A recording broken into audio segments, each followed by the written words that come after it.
berinteraksi dengan teknologi ini, sehingga pada saat yang sama apakah kemanusiaan kita semakin bertambah mulia atau justru semakin bertambah rendah. Disinilah peran-peran tafsir dan tadabbur Al-Quran dalam memanusiakan manusia agar lebih manusiawi lagi secara keilmuan dan menjadikan teknologi sebagai sarana melesatkan kemanusiaan manusia dengan nilai-nilai Al-Quran yang dipelajarinya. Nah, tafsir Al-Quran yang terkadang bersifat tekstual dan akademik seringkali juga membutuhkan kontekstualisasi baru. Di sisi lain, tadabbur yang lebih sifatnya reflektif dan introspektif menjadi semakin relevan dalam menjawab tantangan spiritual manusia modern. Semalam saya mengajak jamaah untuk mentadabburi sisi akhlak dari surah Abasa setelah 6 tahun. Perjalanan kami tidak ingin terputus dengan Quran setiap malam, minimal 1 ayat. Dan memang kami nggak tambah, maksimal juga 1 ayat. Yaitu minimal, itu juga maksimal. Dan kami harus bersabar untuk tidak menambah. Dan menarik adalah setelah kami selesaikan tadabbur ayat-ayat pembentuk karakter diri. Saya punya konsep itu. Dan ini yang setelah berbelas tahun membentuk karakter masing-masing sesuai dengan kecenderungan jamaah kita. Jadi kita menjadi sebuah perkumpulan sebetulnya menjadi berbagai macam unit termasuk sekolah tinggi ini sebetulnya bentuk refleksi sekaligus juga introspeksi. Lahirlah lembaga ini selain lembaga-lembaga pendidikan lain yang sudah kami dirikan, dan terakhir kemarin kami sudah meresmikan gedung baru Sekolah Dasar Tadabbur Quran 01. Ya, dan setelah berjalan SMP dan SMU Tadabbur Quran. Nah, SMP dan SMU lahir dari ma'had yang fokus pada kaderisasi Tadabbur Quran. Landasan-landasan teori ilmiah ini kami dapati dari satu konferensi ke konferensi lain, karena memang tidak kami temukan di kampus-kampus itu jurusan khusus untuk ini. Dan di konferensi pertama di Doha, di Qatar, konferensi kedua dan ketiga di Universitas Raja Hasan Thani di Maroko, kemudian yang terakhir di Malaysia. Dari hasil refleksi dan introspeksi ada beberapa temuan yang ini kemudian menggerakkan kami ketika kembali ke Indonesia. Refleksi yang paling besar kami dapatkan itu ketika para tokoh conference membuat rekomendasi 5 data akharna. Kenapa kita terlambat kembali mendalami metode tadabbur ini? Dan yang mengagetkan di konferensi yang keempat di Malaysia, ini yang melahirkan sebuah gerakan baru dari Ummul Qura University di bawah dukungan Raja Abdullah, di kursi Malik Abdullah di pasca sarjananya Ummul Qura. Jadi resolusi yang di Malaysia itu ada kesepakatan banyak di antara kami, dosen-dosen tafsir katanya. Dosen-dosen tafsir ini karena tidak fokus untuk meraih hidayahnya, lebih berkutat pada sisi Quranic science-nya, sehingga tidak sungguh-sungguh mencari hidayahnya. Padahal Quran ini sebagai sebuah kitab yang merupakan kalam Allah al-munazzal ala qalbi Muhammadin sallallahu alaihi wasallam, al-muta'abbid bitilawatihi, al-mu'jiz bilafzihi, harusnya menjadi pemandu hidup, menjadi hidayah. Tapi justru kesadaran kami semua itu di komunitas Tadabbur ini menyadari bahwa kita terlalu berkutat pada sisi Quranic science-nya, lemah di sisi Tadabbur hidayahnya. Maka diajarkanlah gerakan membuat mausu'ah Tadabbur hidayat Quraniyah dari Al-Fatihah sampai An-Nas. Dengan cara apa? Dengan cara merekrut para pakar-pakar tafsir dari berbagai universitas terkemuka sedunia, tetapi dari kampus-kampus Islam yang pasca sarjananya mengajarkan tafsir, syaratnya pakai bahasa Arab. Nah, sayangnya di Indonesia tidak ada jurusan tafsir Al-Quran pasca sarjana di Indonesia ini yang penyampaiannya dengan bahasa Arab. Jadi ketika datang ke Indonesia untuk merekrut siapa alumnus tafsir Quran di Indonesia jurusan bahasa Arab, jurusan tafsir yang penyampaian dalam bahasa Arab nggak ada, jadi nggak ada yang terlibat atas nama kampus di Indonesia pada saat itu dalam program proyek besar di Indonesia ini. Tapi bukan berarti nggak ada yang bisa, gitu. Karena kriteria dalam membuat mausu'ah atau ensiklopedia Tadabbur ini itu yang mereka tetapkan. Banyak di Indonesia S2, S3 yang jurusan tafsir dan mumpuni dalam bahasa Arab. Hanya saja ketika distandarisasi pakai standar akademik, harus dari jurusan yang memang di bidang tafsir Quran, hanya saja tidak semuanya disampaikan dalam bahasa Arab, dalam bahasa Indonesia malah. Ya. Nah, itu yang kemudian kami implementasikan dalam praktik dunia pendidikan yang kami jalani dari diri sendiri dulu. Faqidu syai' la yu'ti, kalau kami sendiri tidak menghayatinya, tidak merasakan manfaatnya, barangkali ini juga nggak tergerak. Nah, alhamdulillah setelah belasan tahun dan tahun terakhir ini pokoknya nggak boleh terputus dengan ayat Al-Quran. Setiap malam minimal satu ayat. Nah, semalam ada yang menarik. Ketika kita mentadaburi surah Abasa wa Tawalla, ya, kami fokus pada tadabbur akhlak. Setelah selesai tadabbur dari sisi tauhid rububiyah seluruh juz amma, lalu udah selesai tauhid rububiyahnya, kita coba cari ayat-ayat asma wa sifat. Kita tadabburi di juz amma. Nah, kemudian terakhir ini coba kita temukan tadabbur akhlaki dari seluruh juz amma. Nah, kami sampai pada surah Abasa bersama Dr. Deden Muhammad Makhyarudin. Ya. Nah, menarik sekali bahwa untuk bisa mengeksplor lebih jauh tentang akhlak di surah ini, terutama di surah Abasa dari ayat 24 sampai ayat 42 di akhir ini. Ketika kami mendalami dan kemudian membuat kerangka berpikirnya secara akademik, intinya kami mendapatkan banyak hal lagi yang perlu dieksplor dengan pendekatan tadabbur ini. Karena memang ketika kita berusaha untuk introspektif dalam bertadabbur Al-Quran,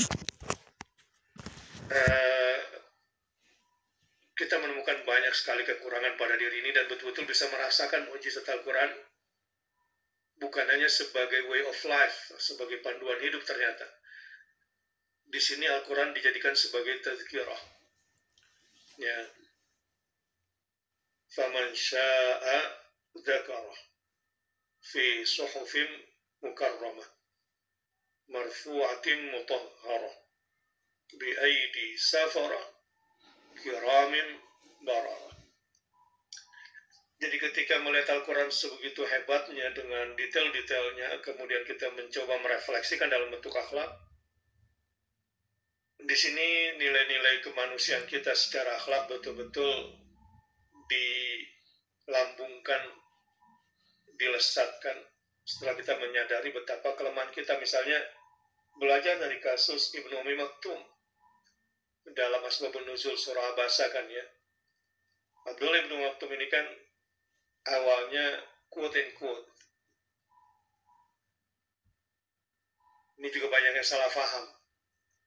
Yang salah faham ketika membaca surah Abasa wa tawalla, kan sering banyak di antara kita ini kalau ditadabur secara mendalam, Rasulullah berwajah masam ya, bermuka masam. Kepada siapa?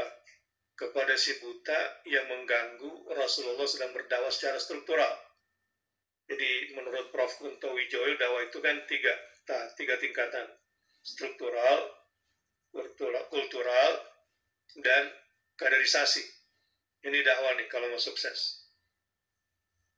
Nah, ketika Rasulullah sedang menghadapi petinggi-petinggi Quraisy, diantaranya Walid bin Al-Mughirah dan para kolega-koleganya, datanglah kaum kultural ini yang mendesak, meminta waktu.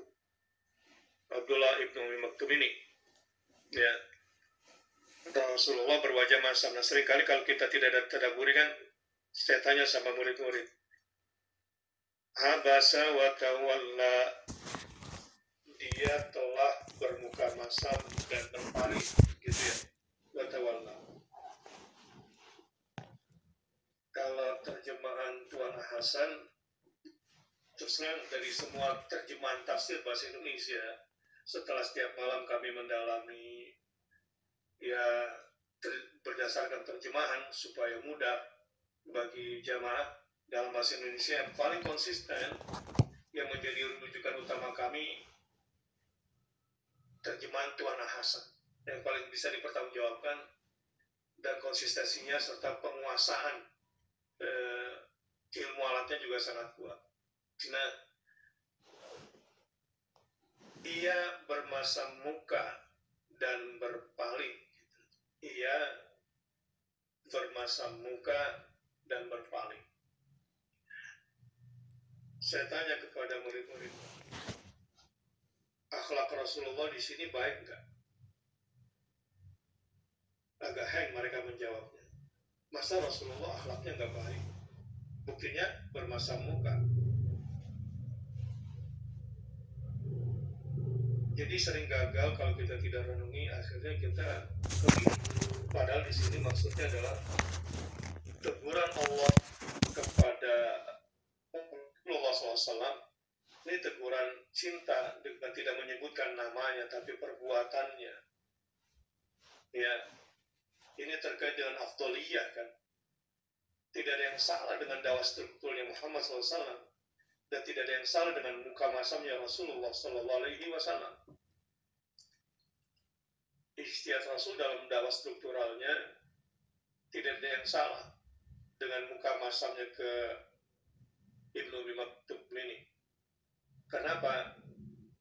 Ya, kalau Ibnu Ashur melihat ini dari sisi afdoliyah, memang afdolnya Muhammad, perhatikan dulu Ibnu Umi Maktum, karena dalam ilmu gaibnya Allah nanti Abdullah Ibnu Umi Maktum ini akan menjadi tokoh struktural, sekarang masih kultural. Sehingga setelah wafatnya Rasulullah, saya lihat di Syiar ada 13 peperangan. Kalau nggak ada Abdullah Ibnu Maktum yang buta ini, yang dharir, perang nggak seru gitu kira-kira. Ya, pada akhirnya orang ini memiliki kekuatan dengan dua kekuatan utama, wa mayyudrika la'allahu yazakka aw yadzakkaru fatanfa'hu dzikra.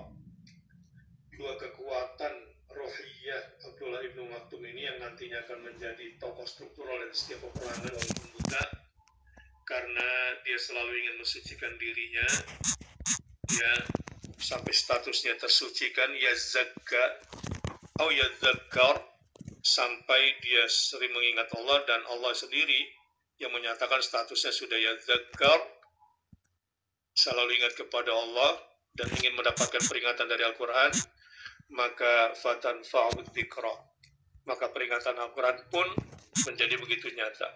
Nah, kita pelajarilah secara mendalam, ya,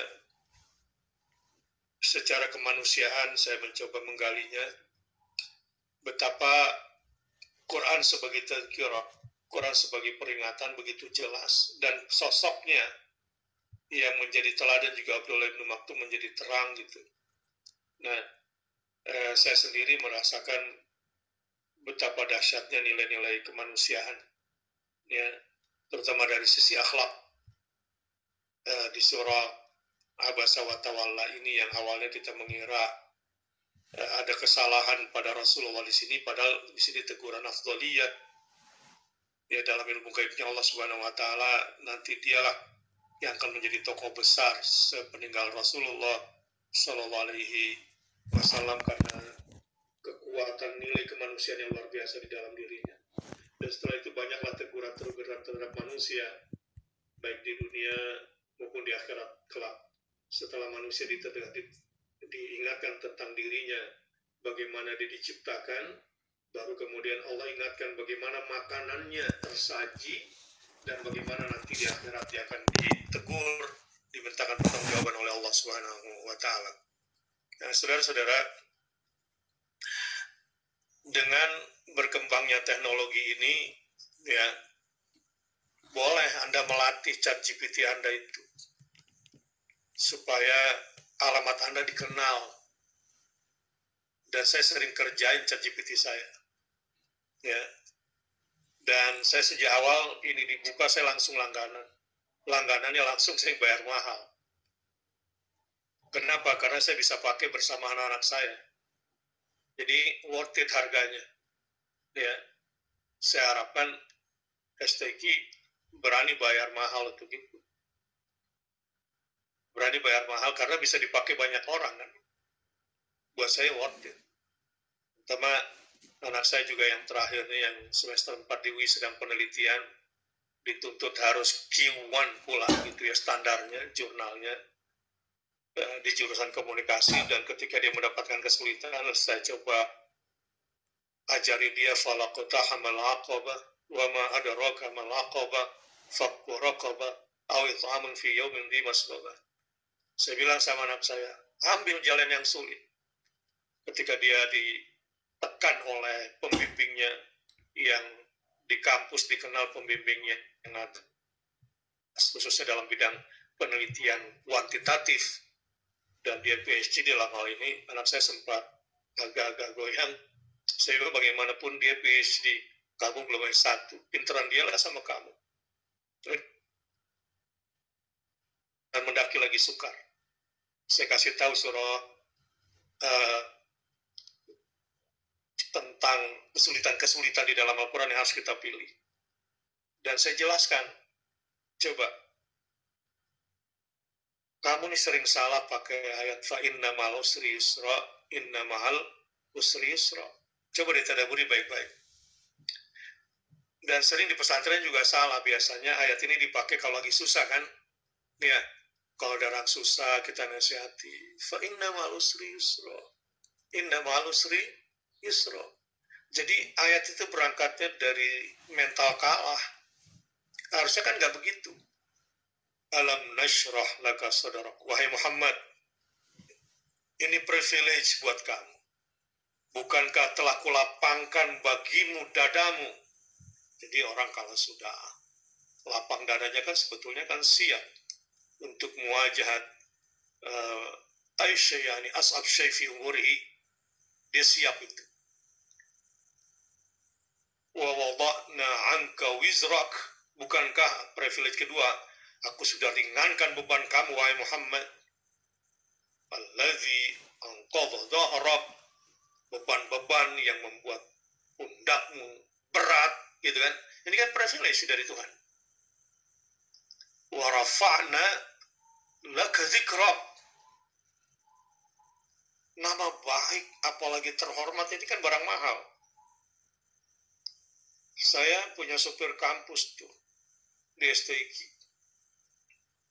Sopirnya Ustadz Haris itu kalau ketangkap polisi, langsung dia turun bilang sama polisi, maaf Pak, kami bawa rombongan dari kampusnya Ustadz Bakhtiar Nasir. Oh ya, silakan di jalan gitu. Wah, ini suka jual nama nih sopirnya Ustadz Haris. Wa rafa'na laka dzikrak. Ya, punya nama baik itu kan sesuatu kan, betul nggak? Setelah diringankan beban di pundak, kemudian dilapangkan dada, baru fa inna ma'al usri yusra. Saya bilang sama anak saya, lihat tuh ayat ini. Pilih yang sulit, karena kamu akan menuai banyak kemudahan. Ya, pilih yang sulit, karena kamu akan menuai banyak kemudahan. Jadi, terutama Gen Z nih, yang rapuh ya, yang strawberry, ya. Parahnya kalau dosennya strawberry, wah udah repot lagi. Ya. Kalau dosennya strawberry pula gitu, ya udah, anaknya lebih strawberry lagi kan. Nah, akhirnya anak ini berani memilih yang sulit. Dan saya cecar betul, dan saya diskusi sama dia kadang-kadang di meja makan sampai jam 2 untuk mencoba memasukkan nilai-nilai falaqtahamal aqaba. Mengapa mereka tidak memilih jalan mendaki lagi sukar? Wama adraka mal aqabah. Tahukah kamu apa itu jalan mendaki lagi sukar? Nggak ada mudahnya. Semua pilihannya sulit. Pilihan pertama apa? Kelompok pertama.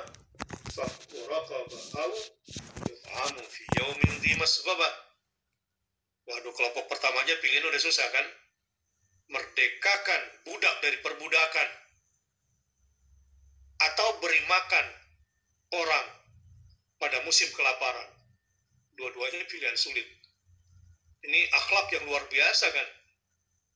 Nilai-nilai yang luar biasa seandainya ini masuk ke dalam jiwa. Jadi untuk anak saya berjuang betul supaya dia berani memilih tantangan itu.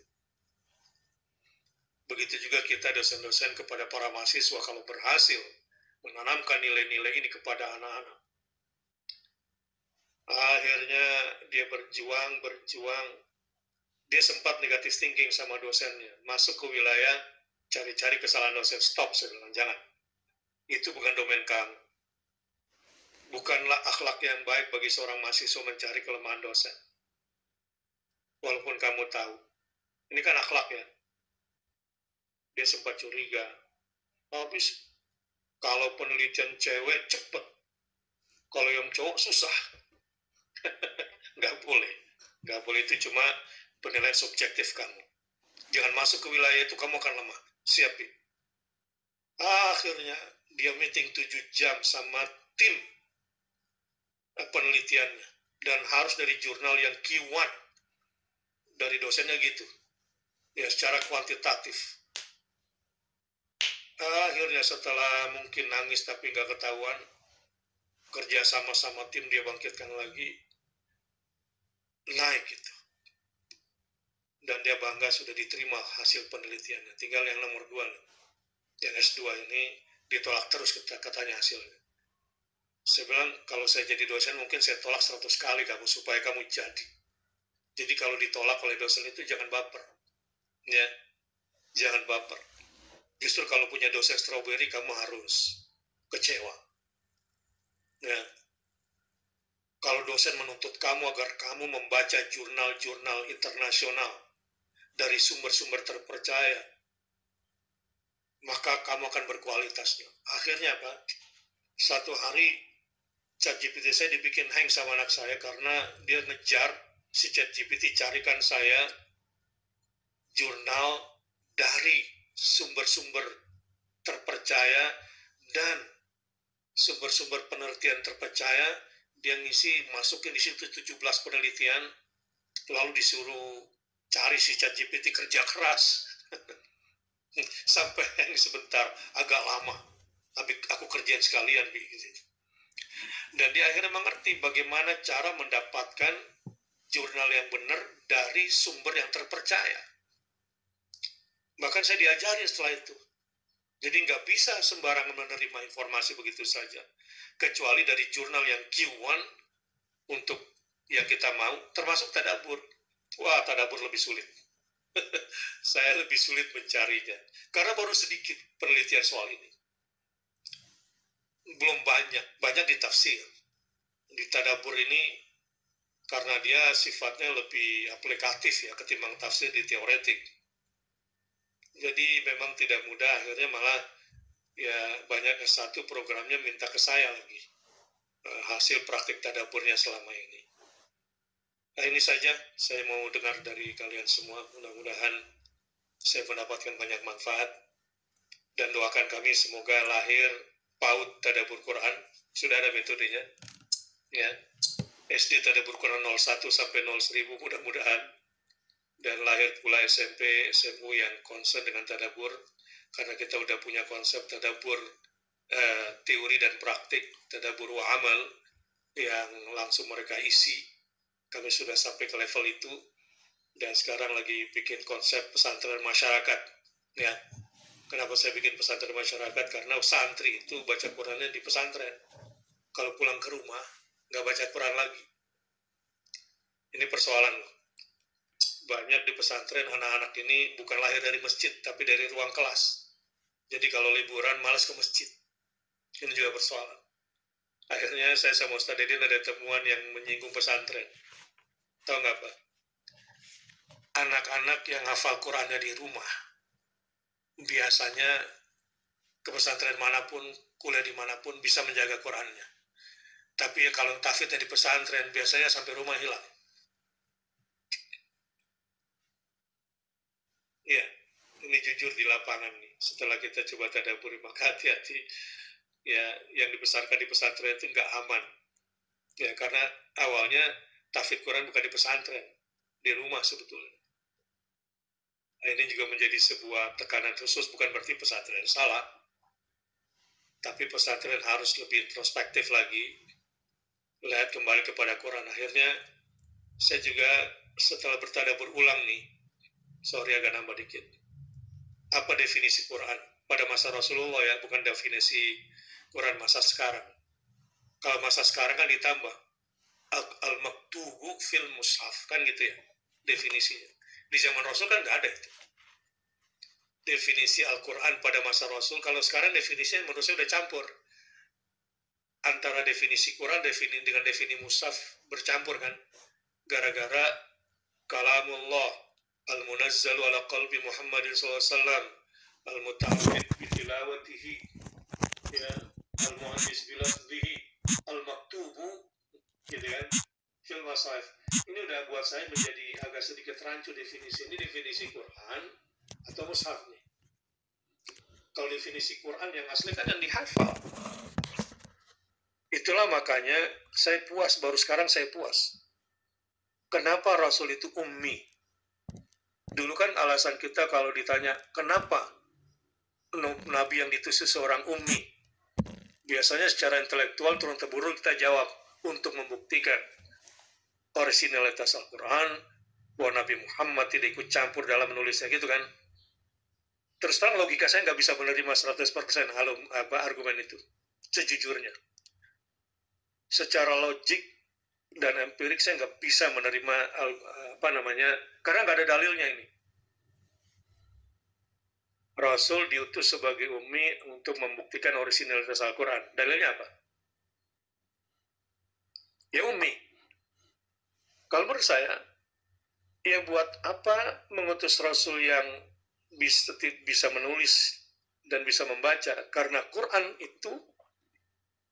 itu pada awalnya bukan dibaca, dihafal, didengar langsung dihafal, bukan dibaca. Iqra ma'ana biqari. Iqra ma'ana biqari. Makanya sanuqri'uka. Quran itu bukan diqra'ah tapi uqri'ah. Aqra'a yuqri'u. Iqra'an. Jadi sebetulnya bukan iqra, tapi iqra di situ, Quran itu. Jadi definisi Quran itu adalah yang dihafal dari proses mendengar. Maka sebetulnya pada masa Rasulullah, khatam Quran itu lewat pendengaran, bukan lewat penglihatan. Beda nggak kualitasnya? Ini tadabbur yang perlu kita hayati lagi di zaman sekarang. Jadi harusnya kita banyak khatam Quran lewat mendengar. Kalau lewat zaman Rasulullah ya, kan dari Jibril kepada Rasulullah mendengar, Rasulullah kepada sahabat mendengar. Di antara para sahabat juga kebanyakan mendengar kan. Nah makanya Quran yang sekarang itu yang kalau mau dipelajari adalah Quran yang dihafalkan dengan sanadnya sampai kepada Rasulullah Shallallahu Alaihi Wasallam. Ini hasil tadabbur, mudah-mudahan bermanfaat buat kita semua. Silakan lanjutkan, semoga kita semua bisa menikmatinya. Wassalamualaikum warahmatullahi wabarakatuh. Waalaikumsalam warahmatullahi wabarakatuh. Terima kasih kami ucapkan kepada Kiai Haji Bakhtiar Nasir yang telah menyampaikan kajian ilmiah terkait tafsir dan tadabbur Quran dan memotivasi kita semua untuk terus mendalami dan mentadabburi Al-Quran. Bagi peserta seminar dan seluruh hadirin bisa mengikuti tadabbur beliau pada program Tadabbur dan Hidayah bersama Kiai Haji Bakhtiar Nasir lewat YouTube beliau Bakhtiar Nasir pada pukul 21 setiap malam. Baik hadirin yang saya hormati, acara selanjutnya memasuki acara inti pada kegiatan kali ini, yakni pemaparan materi oleh narasumber kita dari STIQ Ar-Rahman, kemudian pemateri dari IIQ Jakarta, dan juga dari STAIN Sultan Abdurrahman Kepri. Dan pada materi pagi ini ada 3 pemateri. Yang materi pertama akan disampaikan nanti oleh Ustadz Budi Suhartawan MA, Kaprodi STIQ Ar-Rahman. Ustadz Budi? Ya, siap. Assalamualaikum Ustadz Budi. Waalaikumsalam warahmatullahi wabarakatuh. Iya. Baik, saya bacakan sedikit yang nggak banyak ya Ustadz ya.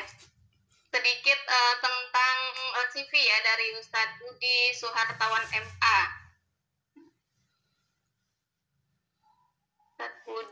Ustadz Budi, ada yang mau ditampilkan Ustadz Budi? Ada. Untuk sudah.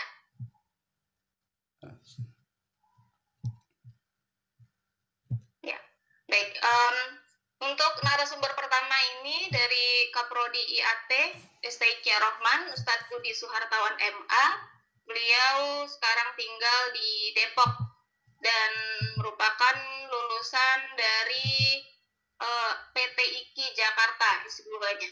S2 PTIQ Jakarta, konsentrasi ilmu tafsir. Dan untuk tulisan beliau ini produktif sekali ya dalam menulis, khususnya dalam kajian tafsir dan juga tadabbur. Bisa dicek nanti atau dikunjungi tulisan-tulisan beliau di Google Scholar Budi Suhartawan QHMA. Nah, baik, kita untuk mengefisiensikan waktu langsung saja ke Ustadz Budi untuk menyampaikan materi pertama, dan nanti terakhir setelah dipaparkan oleh 3 orang narasumber baru ada sesi tanya jawab begitu. Ustadz Budi, silakan. Baik, terima kasih Ustazah Hidayati MA yang sudah memberikan kesempatan kepada saya untuk mempresentasikan makalah atau PPT saya pada hari ini terkait tentang komprehensivitas tafsir dan tadabbur Al-Quran. Ya, Bismillahirrahmanirrahim. Assalamualaikum warahmatullahi wabarakatuh. Waalaikumsalam warahmatullahi wabarakatuh. Alhamdulillahil karimir rahman, allamal Qur'an, khalaqal insan, allamahul bayan. أشهد أن لا إله إلا الله وأشهد أن محمدا رسول الله. اللهم صل على سيدنا محمد وعلى آل سيدنا محمد. Amma ba'du. Alhamdulillah, pada pagi hari ini kita diberikan kesehatan, keafiatan oleh Allah Subhanahu wa taala untuk melaksanakan webinar nasional terkait tentang tadabbur dan tafsir Al-Qur'an. Namun sebelumnya yang saya hormati ayahanda gurunda kita Kiai Bahtiar Nasir selaku pendiri dan pembina STIQ Ar-Rahman, kita doakan mudah-mudahan Allah Subhanahu wa taala memberikan kesehatan, keafiatan kepada beliau. Amin ya rabbal alamin. Kemudian yang saya banggakan dan muliakan Ketua STIQ Ar-Rahman Ustadz Dr. Haris Renaldi MPD. Mudah-mudahan juga tetap diberikan kesehatan oleh Allah Subhanahu wa taala. Dan pemateri kita pada hari ini yaitu Al-Ustadz Dr. Azizan Fitriana MA. Beliau adalah selaku Direktur Pasca Sarjana IKI Jakarta. Mudah-mudahan juga diberikan kesehatan oleh Allah Subhanahu wa taala dan mudah-mudahan bisa terus bekerja sama dengan STIQ dalam bidang pengkajian Al-Qur'an nanti insyaallah. Dan yang sama saya banggakan juga ada Ustazah Maisaratul Husna MAG. Beliau adalah dosen di STAIN Sultan Abdurrahman Kepulauan Riau. Ya. Alhamdulillah pada hari ini bisa bersama-sama untuk berkolaborasi untuk bisa memahami Al-Qur'an secara baik dan benar tentunya. Dan lewat webinar ini mudah-mudahan ada ilmu-ilmu baru yang bisa kita peroleh dan bisa kita dapatkan dari itu semua.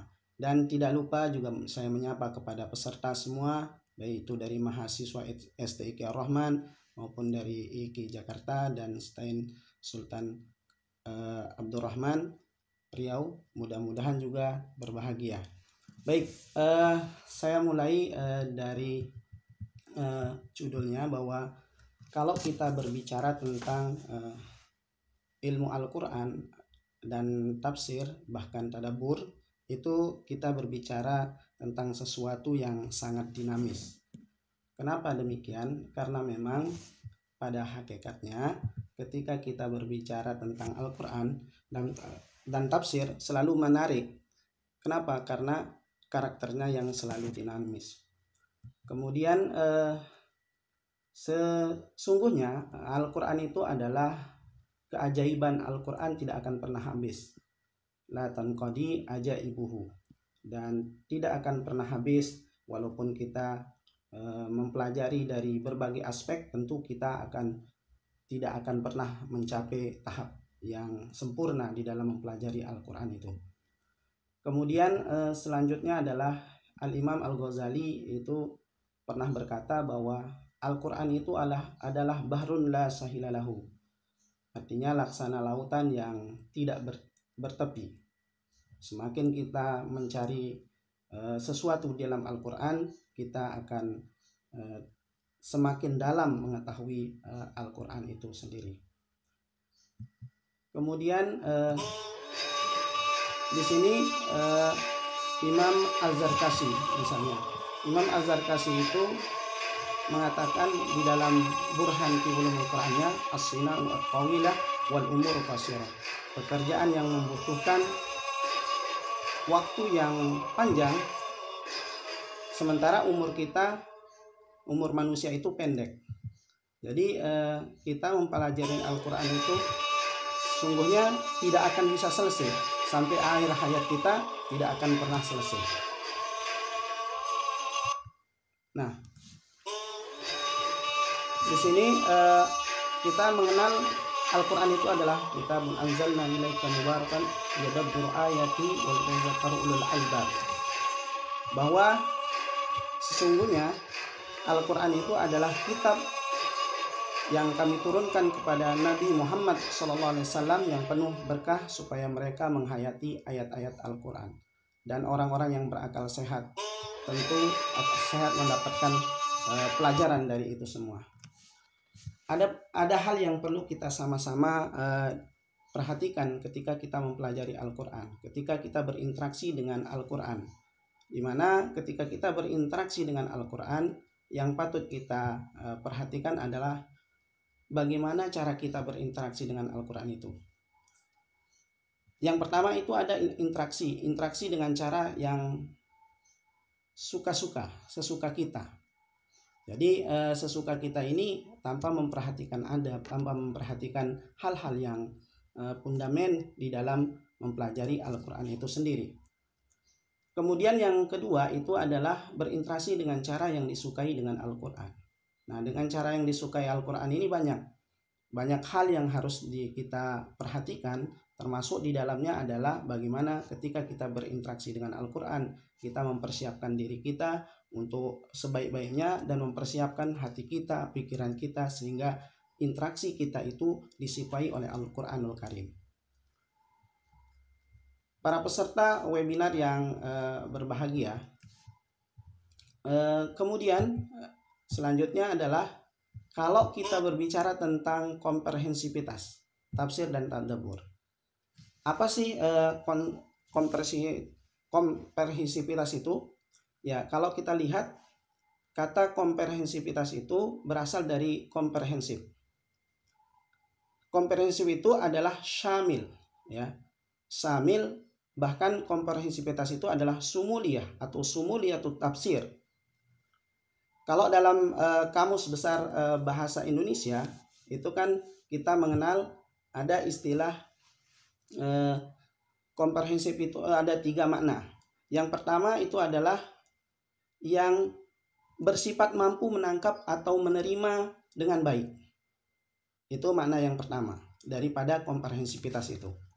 Kemudian yang kedua itu adalah luas dan lengkap, tetap ruang dan lengkap atau lingkupnya atau isinya sangat luar biasa. Kemudian yang ketiga adalah mempunyai dan memperlihatkan kawasan yang luas. Jadi Al-Quran itu memiliki wawasan yang sangat luas, bahkan bisa menjangkau semua aspek-aspek yang ada. Dan kalau kita perhatikan secara seksama, itu kita akan mendapatkan berbagai macam ilmu-ilmu baru yang muncul dari ketika kita membaca Al-Quran ataupun mentadaburi Al-Quran itu sendiri. Bahkan kalau kita membaca dengan yang disukai dengan Al-Quran, itu ada hidayah-hidayah Allah yang akan muncul melalui Al-Quran itu sendiri. Bahkan orang-orang terdahulu atau ulama-ulama kita itu bisa menemukan berbagai macam konsep-konsep yang itu adalah bisa memanusiakan manusia. Nah, kalau kita hari ini kadang-kadang kita membaca Al-Quran itu hanya sebatas membaca saja. Begitu selesai membaca ya sudah, tidak ada efek yang menempel di dalam diri kita.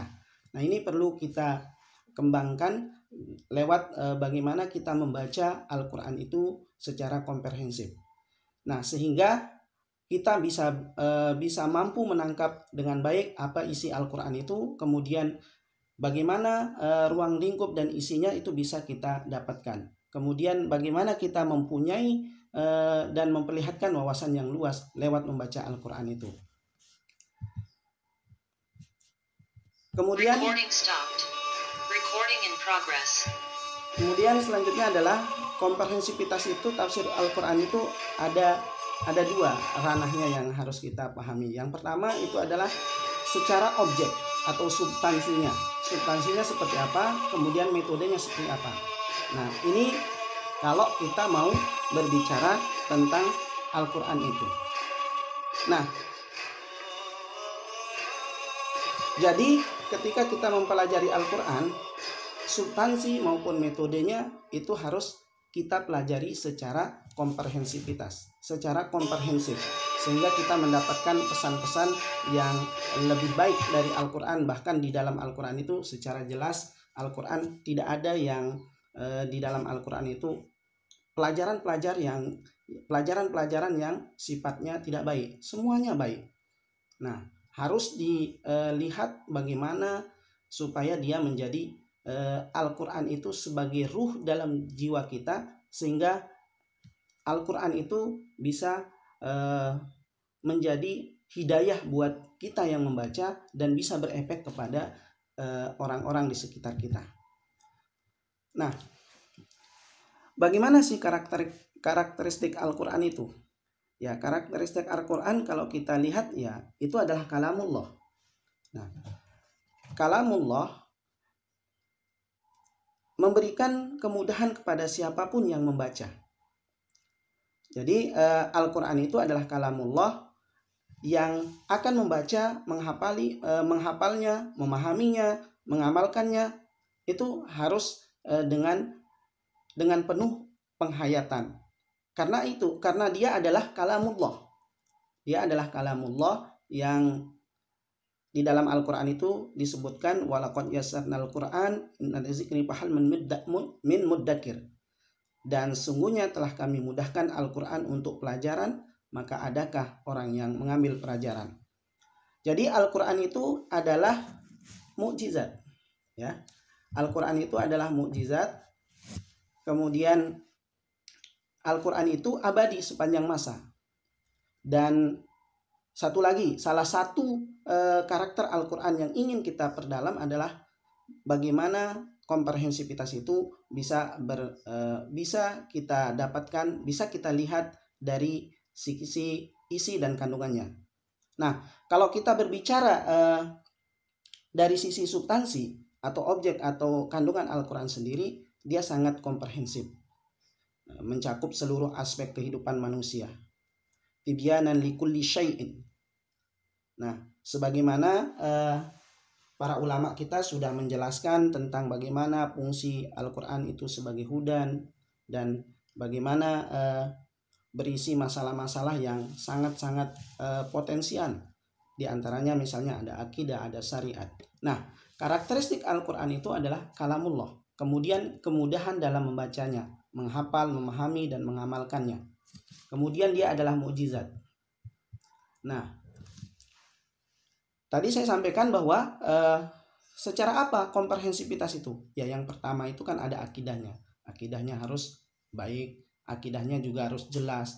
Kemudian syariat, ibadah, muamalah, kemudian ada akhlak, kemudian menggunakan cara-cara yang memuaskan akal pikiran, nurani dan perasaan kita. Maka ketika kita membaca Al-Quran, maka yang ada itu harus bisa memuaskan akal pikiran kita, nurani kita, dan perasaan kita. Jadi kalau ada yang masih hati dan pikirannya tidak tenang, itu berarti mungkin cara membaca Al-Quran kita atau mengamalkan Al-Quran kita itu belum terlalu baik. Nah, ini terkait tentang karakteristik Al-Quran. Kemudian kita lihat dari segi ini, bahwa komprehensivitas dalam penafsiran Al-Quran itu ya pertama, teks Al-Quran memiliki keserasian dan saling melengkapi antara satu dengan yang lainnya. Nah, maka seorang yang mempelajari Al-Quran, ya, itu jangan hanya melihat satu posisi saja. Tapi karena memang Al-Quran ini memiliki keserasian dan saling melengkapi. Saling melengkapi satu dengan yang lainnya. Nah, tidak ada yang kita temukan di dalam Al-Quran itu yang tanakut, tidak ada yang ta'arud di dalam Al-Quran, dan ini perlu kita ketahui bersama. Oleh karena itu dalam kajian tafsir atau tadabbur ada yang disebut dengan konsep al-wihdah.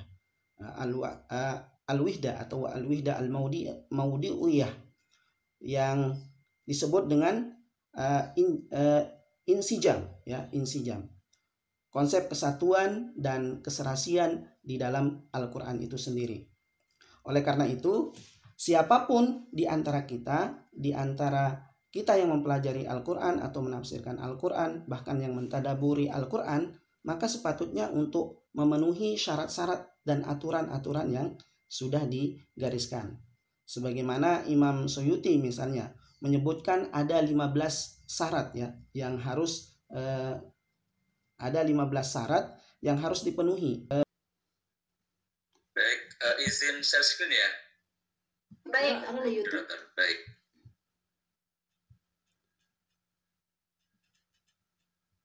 Baik, bismillahirrahmanirrahim. Assalamualaikum warahmatullahi wabarakatuh. Waalaikumsalam warahmatullahi wabarakatuh. Alhamdulillahilladzi ja'ala al-Qur'ana masdaran lil insan wa marja'an lil aqwan wa ja'ala hubbahu manalan li hubbir rahman. Asyhadu an la ilaha illallah wahdahu la syarikalah wa asyhadu anna Muhammadan abduhu wa rasuluh la nabiyya ba'dah. Allahumma shalli wa sallim ala sayyidina wa habibina wa qurrati a'yunina wa maulana Muhammadin wa ala alihi wa ashabihi wa man tabi'a hudahu ila yaumiddin, amma ba'du. Yang sangat kami muliakan guru kita bersama Kiai Haji Bakhtiar Nasir LCMM. Ini beliau guru saya virtual ya. Jadi saya murid beliau walaupun melalui YouTube dan juga melalui media-media online yang lain. Jauh sebelum YouTube saya mengenal Tadabbur itu melalui website ya, dulu website tentang Tadabbur Al-Quran juga sudah booming ya. Kemudian yang saya hormati Ketua STIQ Ar-Rahman Bogor, Bapak Dr. Haris Rinaldi.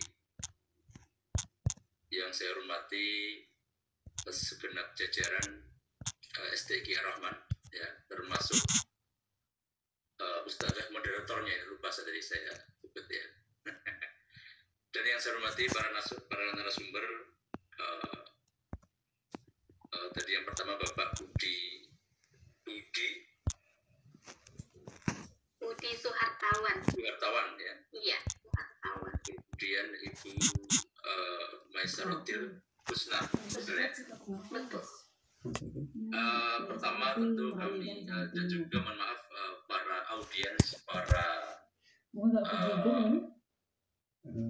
mahasiswa barangkali ya, mungkin di antara hadirin ada mahasiswa, ada juga dari mahasiswa pasca sarjana di Jakarta ya, yang semoga semuanya dalam keadaan sehat ya dan semangat. Baik, pertama kami ucapkan terima kasih kepada STIQ Ar-Rahman yang sudah menginisiasi ini, bagian dari hasil kerjasama antara beberapa lembaga ya, yang kebetulan hari ini adalah IKI Jakarta, STIQ Ar-Rahman dan Stain Sultan Abdurrahman Kebri Riau. Semoga ini nantinya menjadi bagian dari, ya, kalau saya selalu mengatakan ini bagi para pengelola kampus itu jihad ini. Dr. Haris ini saya tahu mengalami betul bagaimana ya beratnya ya mengikuti standar, mengikuti instrumen-instrumen akreditasi untuk ya supaya kampusnya tetap berkibar lah, gitu ya. Apalagi dengan membawa nama Tadabbur Al-Quran, maka menjamin keberlangsungan kampus STIQ Ar-Rahman ini jihad besarnya Pak Dr. Haris. Jangan sampai ya billah, jangan sampai karena masalah akreditasi kemudian ya ada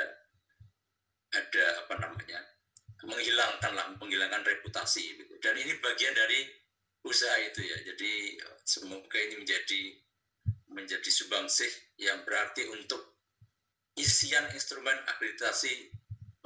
Target kecilnya, tentu target besarnya adalah mengelaborasi dan menyebarluaskan konsep dan juga yang tadi disampaikan oleh guru kita Kiai Haji Bakhtiar Nasir terkait Tadabbur Al-Quran.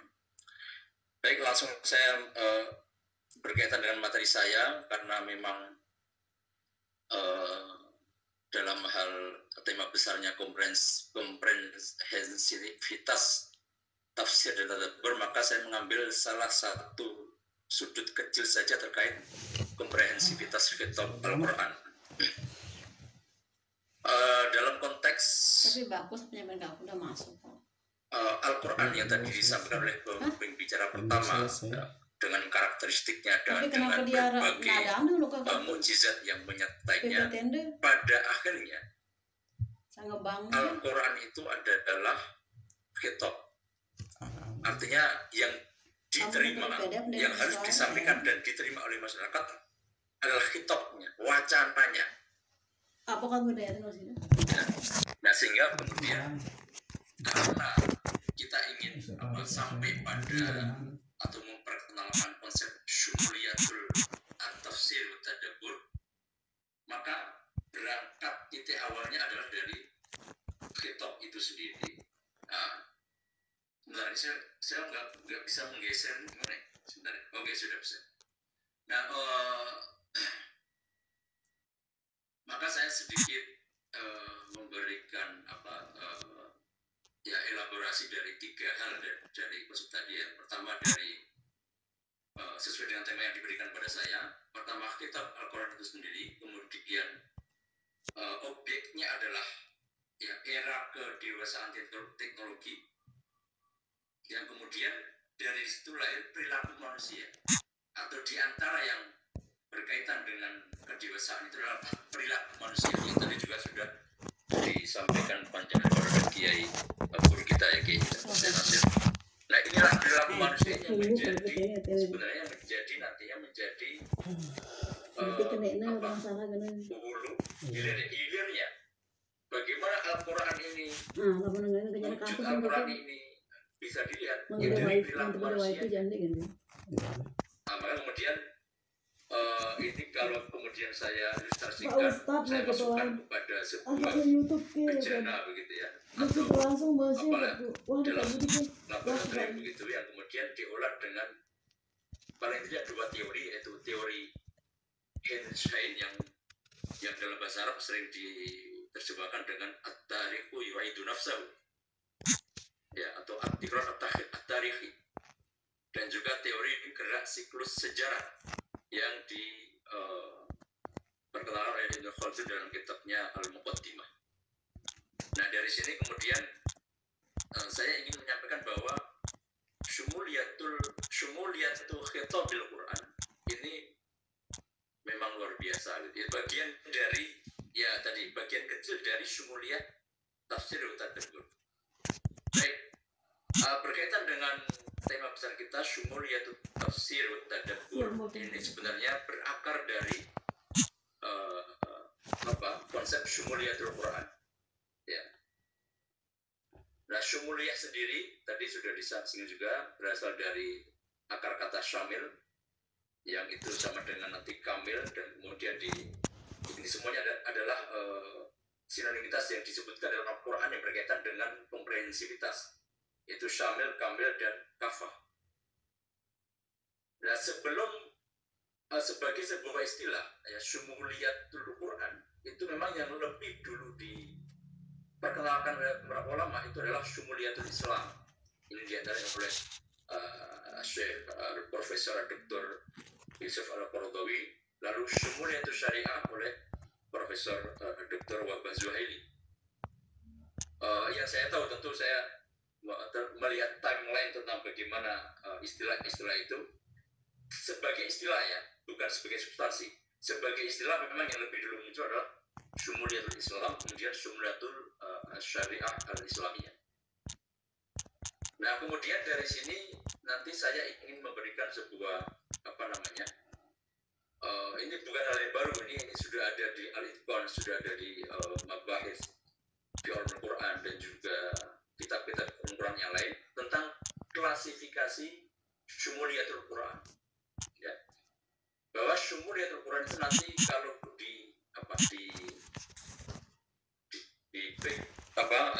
breakdown itu nanti ada beberapa klasifikasi. Yang pertama adalah syumuliyah min nahiyatil muhtawa atau konten, kemudian syumuliyah min nahiyatil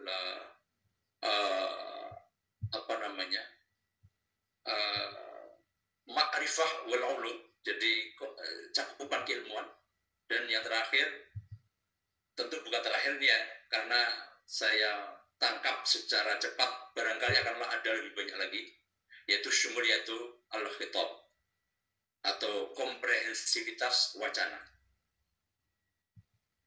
Terkait syumuliyatul Quran, tentu ayat-ayat Al-Quran yang menyebutkan hal itu kita sudah sangat kenal ya.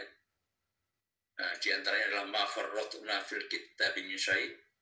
Dan ini konsep syumuliyatul Quran sebagai sebuah substansi ini sebenarnya sudah diperkenalkan oleh Syekh Al-Imam As-Suyuti ya.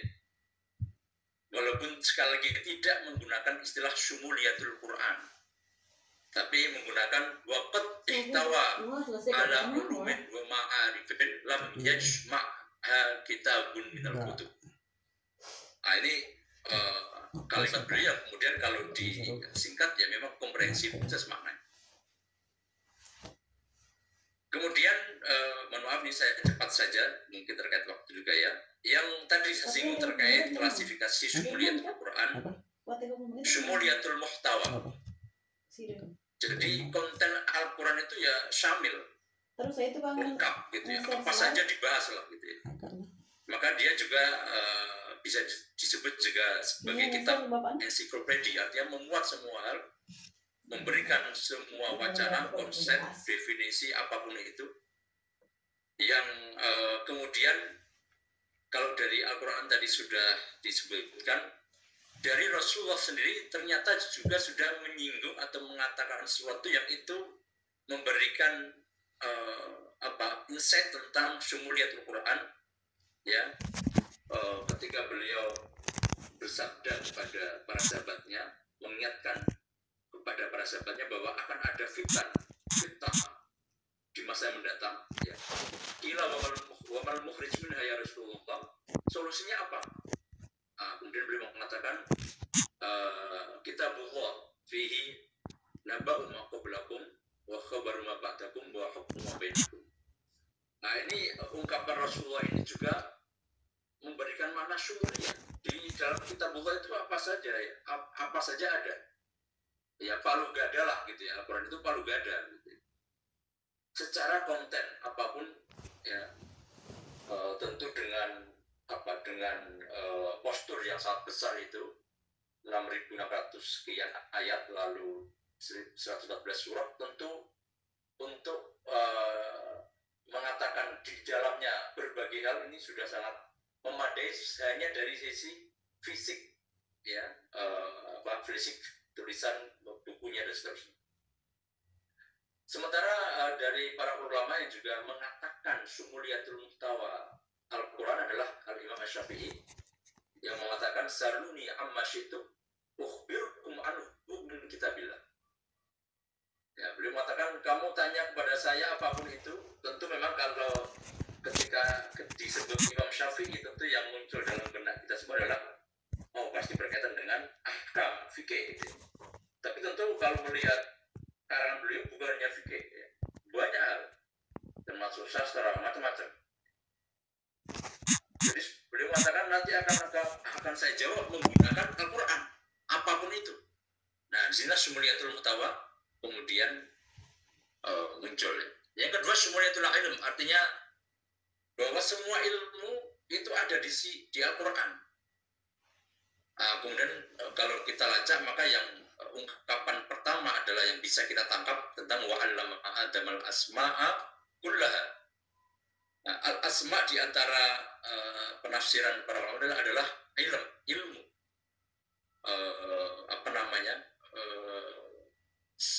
Nama-nama benda itu kan awal dari sebuah epistemologi kan gitu ya, mengenali benda itu apa dan seterusnya. Maka ini sebuah keilmuan. Kemudian dari sahabat Ibnu Mas'ud yang mengatakan ya bahwa yang ingin mempelajari ilmu apapun itu maka harus mempelajari Al-Quran. Yang kemudian oleh Al-Imam Al-Baihaqi disimpulkan perkataan Ibnu Mas'ud ini mengatakan yakni usulul ilm. Quran itu usul ilm. Semua ilmu ada di Al-Quran. Nah, ini barang saya kira berangkat dari sini maka komprehensivitas apapun yang berkaitan dengan Al-Quran termasuk tafsir, tadabbur. Kalau kemudian dalam tafsir nanti dikenal tafsir integral gitu ya, tafsir integratif yang pendekatan multi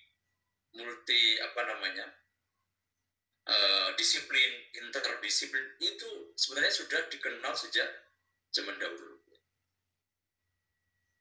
Yang terakhir inilah yang menjadi poin saya adalah syumuliyatul khitab. Bahwa khitabul Quran, wacana Al-Quran ini memang untuk semua. Jadi Al-Quran itu tidak hanya untuk umat Islam, walaupun dia diturunkan memang untuk umat Islam. Al-Quran bukan untuk Rasulullah dan umatnya saja, walaupun diturunkan untuk Muhammad dan umatnya. Nah, maka istidlal dari Al-Quran ya, wa ma arsalnaka illa kafatan linnas ya. Maka tadi istilah kafah, syamil dan kamil ini saya sebut sinonim gitu, dalam hal komprehensivitas. Kemudian ya dari banyak ayat Al-Quran saya kira kita bisa menghadirkan itu, tapi ada 4 ini yang saya tampilkan. Nah, yang menarik adalah surat dari Rasulullah SAW kepada Malik Faris ya, Raja Paris Iran saat itu ya, Kisra, yang mengatakan bahwa atau yang menyatakan, Rasulullah SAW mengatakan ana Rasulullah ilan nasi kafatan ya, jadi bahwa Al-Quran baik di situ hukumnya kah ataupun berbagai bentuk ajarannya itu memang untuk semua manusia, kitabnya gitu ya. Maka nanti apalagi yang berkaitan dengan hal-hal yang bersifat sosial itu, maka Al-Quran lebih syumul lagi hitungnya, lebih syumulia, lebih mencakup semua hal gitu ya, semua umat, semua ya zaman, semua makan. Maka nanti muncul istilah Al-Quran sholihun likulli zamanin wa makanin ya. Ini kaitannya dengan kitab ini sangat besar. Baik, kemudian sebentar. Baik. Tadi variabel pertama terkait syumulia al-khitab. Kemudian variabel kedua terkait era kedewasaan teknologi. Ya, bagaimana, karena nanti dengan variabel kedua ini nanti kita akan menuju bagaimana Al-Quran juga sebenarnya menkhitobi, gitu ya, bahasa itu ya. Khitabnya itu juga menyasar generasi di era kedewasaan teknologi ini. Nah, maka kalau merunut bagaimana perkembangan teknologi yang kemudian kalau di dalam istilah nanti ada industri dan society gitu ya, dari 1.0 sampai 5.0 yang sekarang ini ya kita alami. Tentu tidak harus saya sampaikan satu persatu, tapi kita saat ini berada pada berada pada posisi paling tidak di dua ini ya, di dua sini ya. Jadi ada yang mengatakan kita masih di poin 4.0 ya, 4.0. Adapun yang 5.0 ini kita sedang fi muqaddimati dan dalam masa awalnya ya, belum masuk ke eranya. Tapi kalau kita lihat data ini, yang menarik adalah kita perhatikan ya, tadi disinggung oleh kiai kita, guru kita, Kiai Baktiar Nasir, bahwa begitu cepat ya. Kalau dari 1.0 menuju 2.0 ini cukup lama, hanya 1800-an ke 1900-an ya, hampir sekitar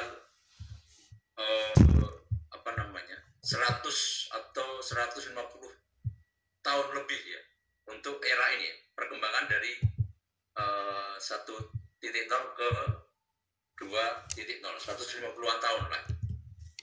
Kemudian dari 2.0 ke 3.0 ini hanya 70-an tahun. Wah, cepat. Lalu dari 3.0 ke 4.0 ini hanya berapa berarti? 30-an ya, 30 tahun. Lalu dari 4.0 ke 5.0 ini hanya 10 tahun. Ya, 20 atau 10 tahun. artinya apa? Memang pesatnya perkembangan memang secara data bisa kita rasakan. Dari sisi perkembangan secara fisik dulu ya, peralatan yang kita sebagai manusia pasti berinteraksi dengan itu juga sangat cepat gitu ya. Apalagi kalau berbicara komputer, ini update-nya sangat cepat ya. Kita beli bulan kemarin, bulan depan sudah out of date itu komputer kita ya. Ini sehingga kita seringkali repot ngikutin perkembangan. Bukan apa-apa repotnya di biaya gitu ya.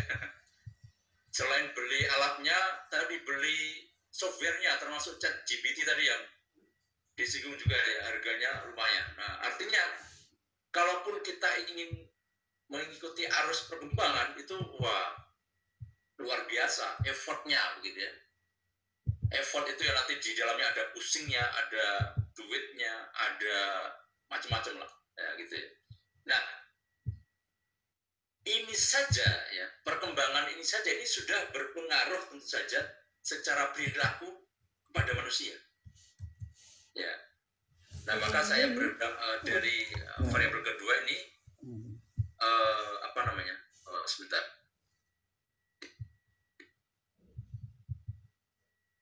Ini kalau saya oke. Oh, ini nggak hilang. Sebentar ya.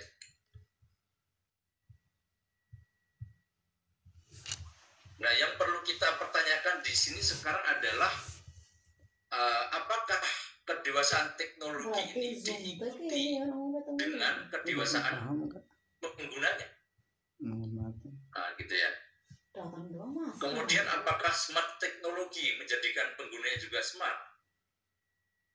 Nah, ini yang kemudian perlu kita pertanyakan, dan tentu fakta dan realitinya yang memang ada juga yang smart ya. Artinya tadi perkembangan teknologi ini memang sangat bermanfaat ya, untuk orang-orang yang mengetahui tujuannya dan tahu bagaimana cara memanfaatkannya, tentu ini sangat bermanfaat. Jadi tidak akan terjadi yang namanya wa'ithbuma akbaru min naf'ihima lah gitu kira-kira. Kalau bagi yang tahu tujuan hidupnya dan bagaimana cara menggunakan teknologi. Tapi bagi yang tidak, maka di 3 poin terakhir ini yang saya ini ya, bagaimana fenomena cybercrime di semua dimensi ini sekarang sudah marak. Kemudian ya fenomena mental disease, penyakit mental akibat cyber lifestyle atau digital style ini juga banyak. Ya barangkali tadi 3 jauh-jauh tadi yang saya ilustrasikan, untuk ngikutin update saja itu sudah bagi sekelompok orang itu sudah bikin stres gitu ya. Tadi harusnya berinteraksi dengan AI gitu ya, yang belum tahu. Bahkan tadi kalau ditantang mencari, kalau bagi mahasiswa ini ya, ini kan saya kira yang hadir juga banyak mahasiswa ya, dari baik Stik Ar-Rahman, IIKI dan juga Stein Sultan Abdurrahman, ditekan diberi tugas review saja sudah ngeluhnya luar biasa ya, sehingga dosennya juga jadi keder gitu ya. Nah ini bagian dari itu, bagaimana mengikuti update itu penting.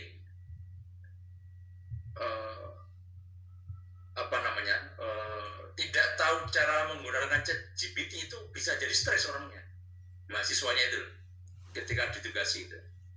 Nah tentu kan mahasiswa juga kalau kita lihat kan banyak kan, ada yang generasi milenial ya, ada yang generasi Z.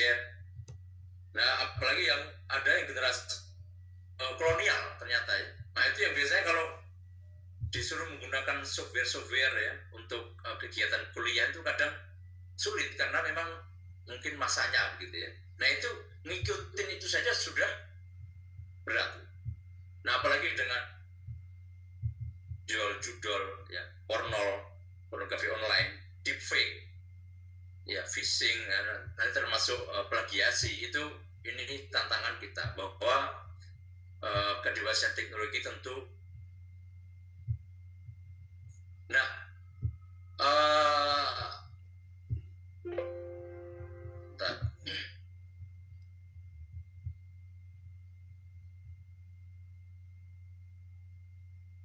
nah kemudian dari dua variabel tadi, maka alat analisis yang ingin saya gunakan dalam ini adalah ada tiga ya. Pertama adalah tadi dua teori yang sudah saya sebutkan.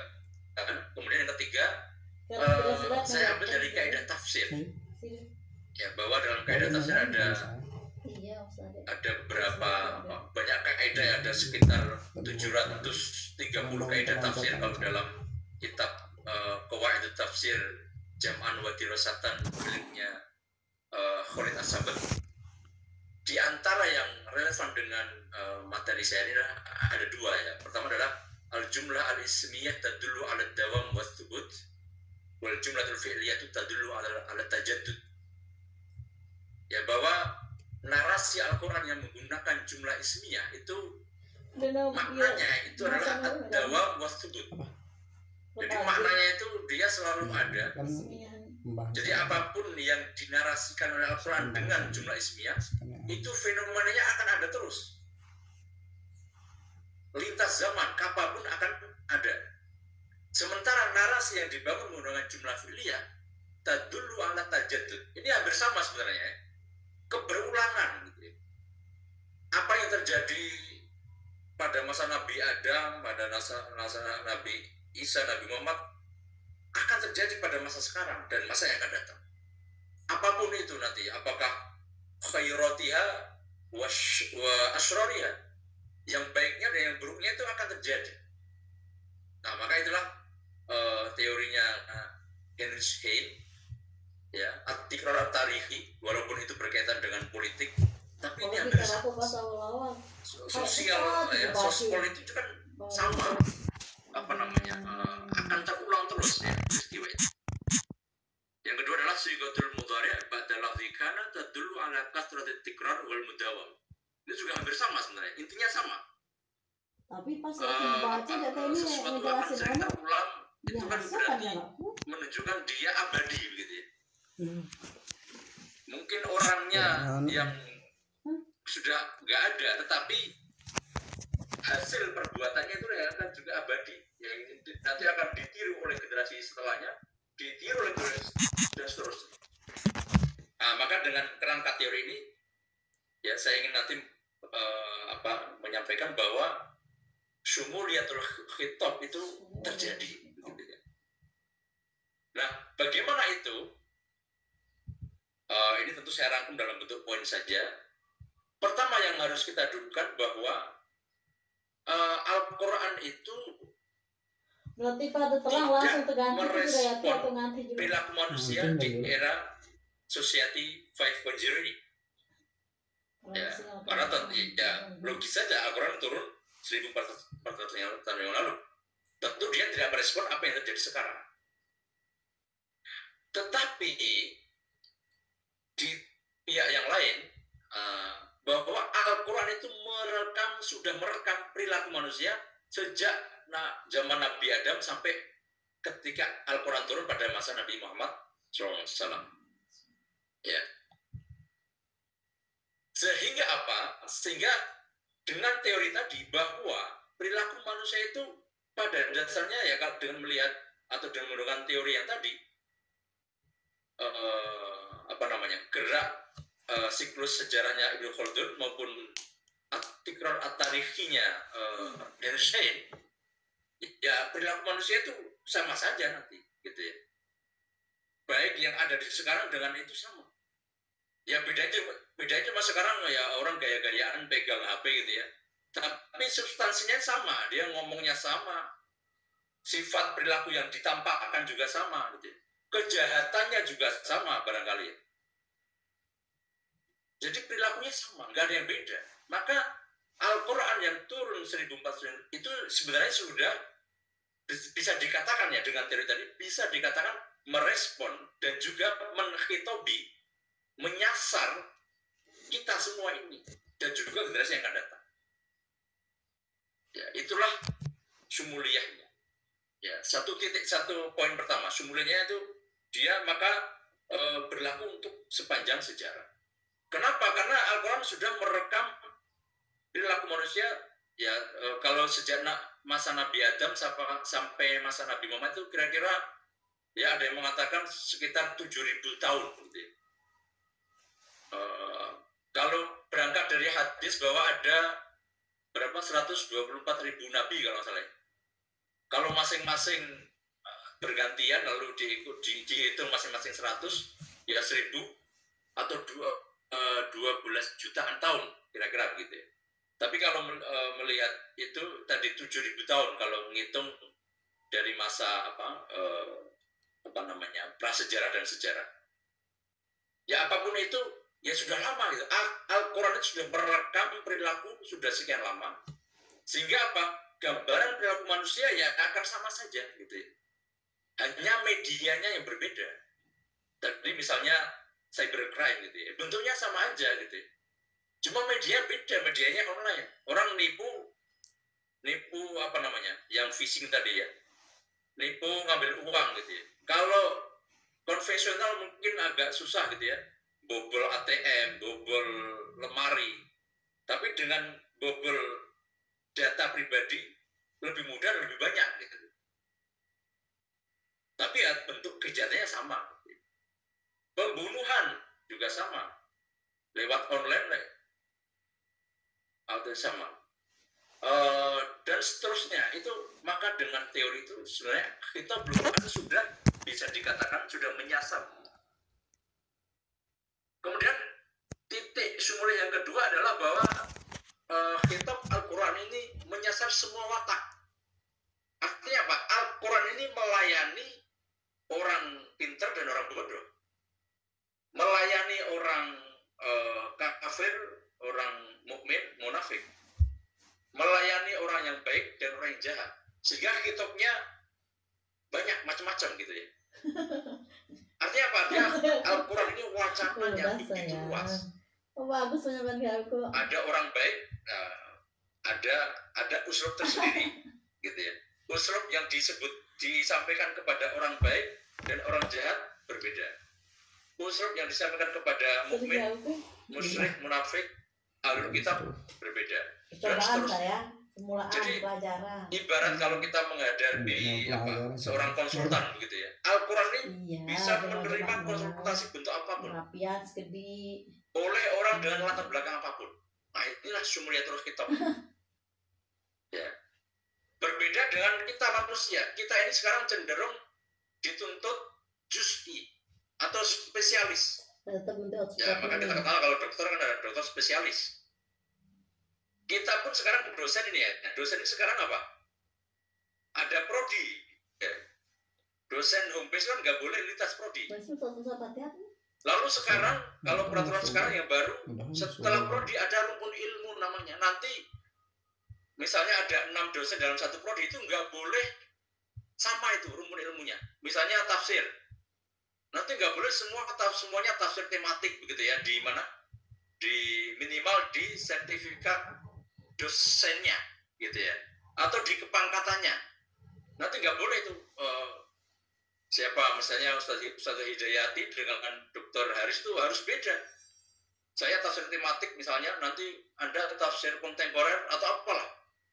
Jadi kita dituntut atau manusia ini dituntut oleh spesialis, nggak bisa sumul. Jadi kita nggak bisa melayani orang dengan segala permasalahannya. Karena kita spesialis. Ya seperti dokter gitu ya. Orang penyakit paru nggak mungkin datang ke dokter jantung misalnya. Atau ke dokter apa. Pasti disuruh sudah diarahkan oleh apa itu yang di depan rumah sakit itu ya. Oh, ke sana gitu. Bahkan nanti kalau penyakitnya banyak disuruh satu-satu. Ya pada akhirnya bisnis duitnya keluar semua tuh. Bayar satu kali datang tapi beda kamar bayar semua, double bayar gitu ya, bahkan triple karena tadi disuruh datang ke 3 dokter spesialis misalnya gitu. Nah kita ini spesialis gitu, di manusia itu dituntut spesialis, juz'i nggak bisa syukur. Nah ini beda dengan Al-Quran yang sumul, apapun bisa dilayani gitu ya.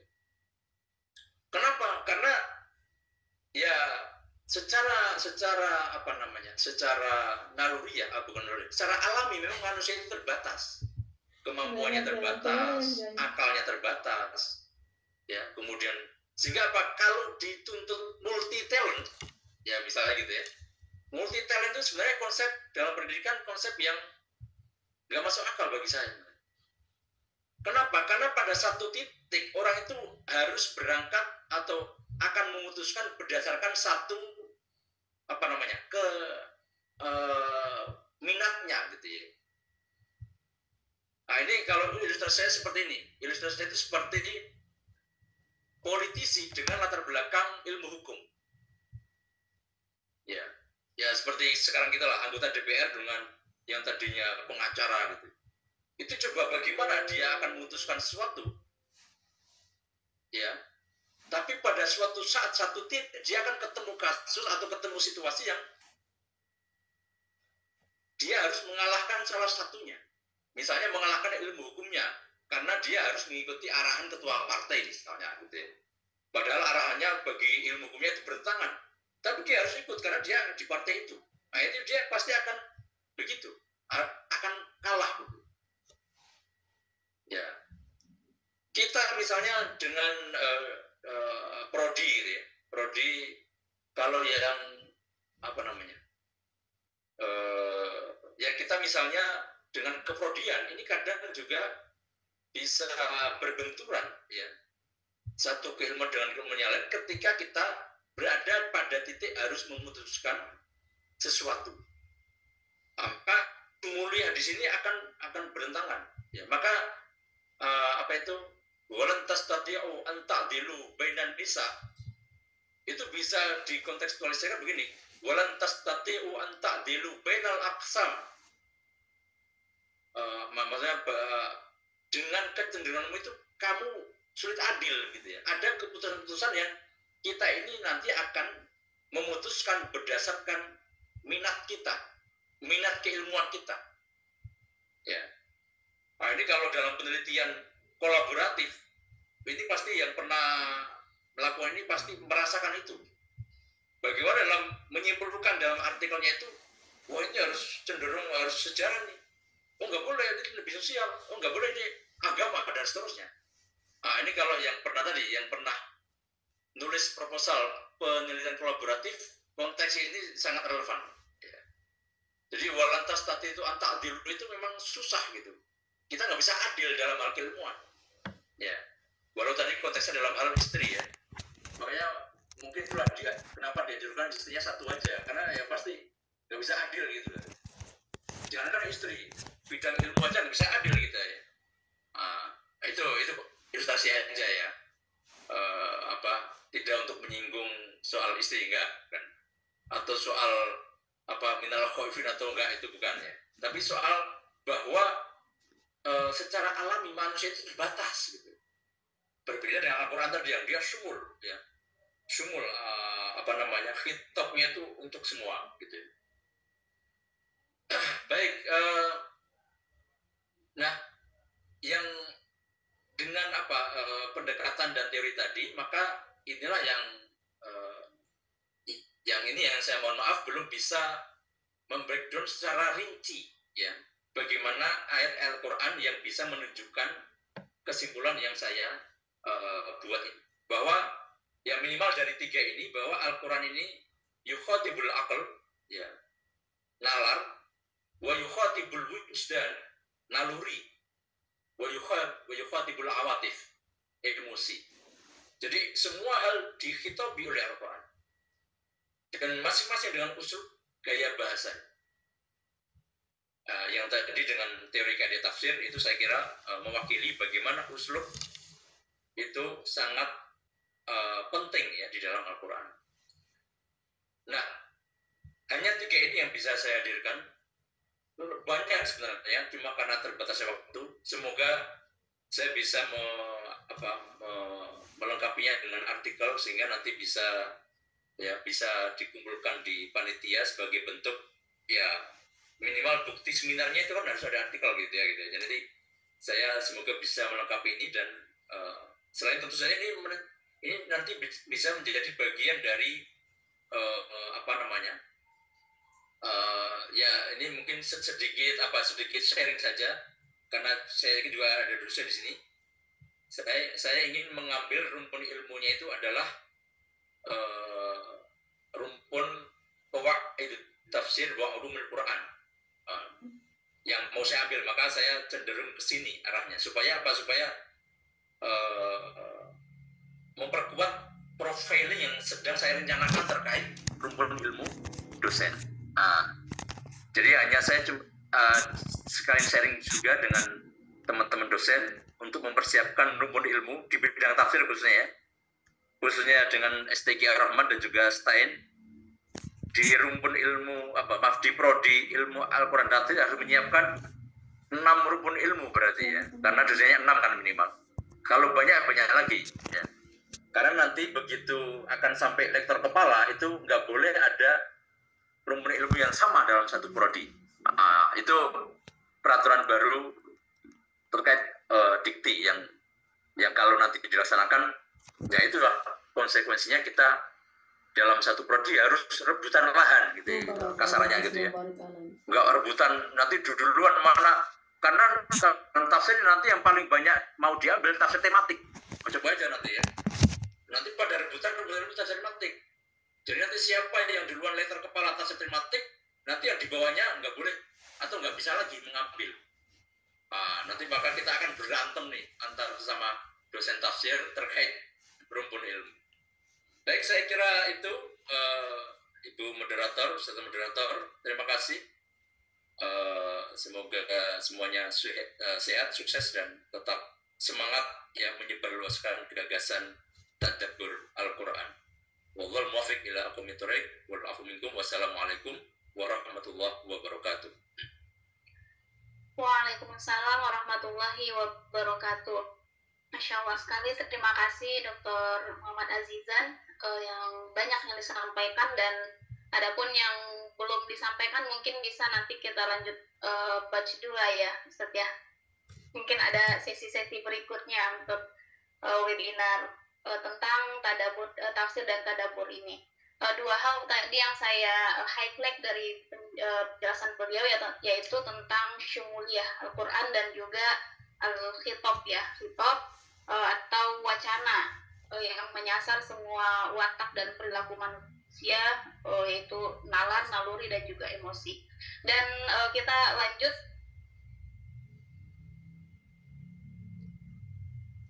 Subul. Serius? Iya, itu kan nanti.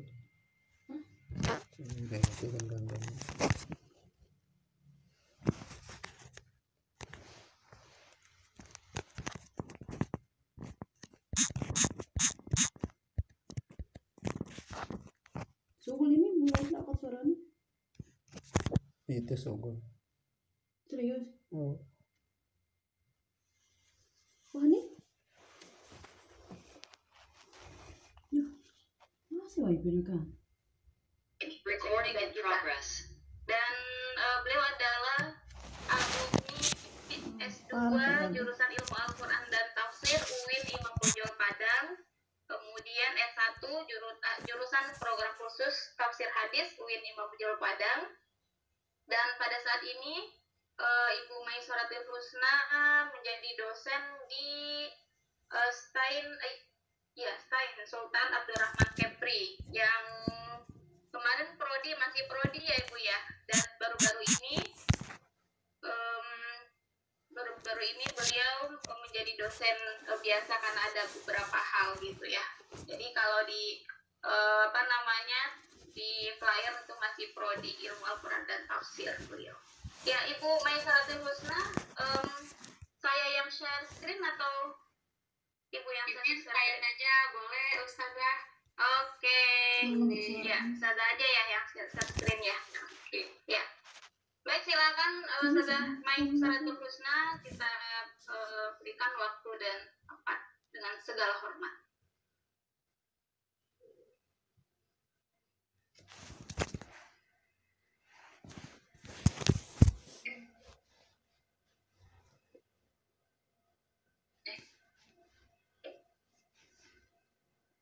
Izin Kak Hidayati sudah muncul.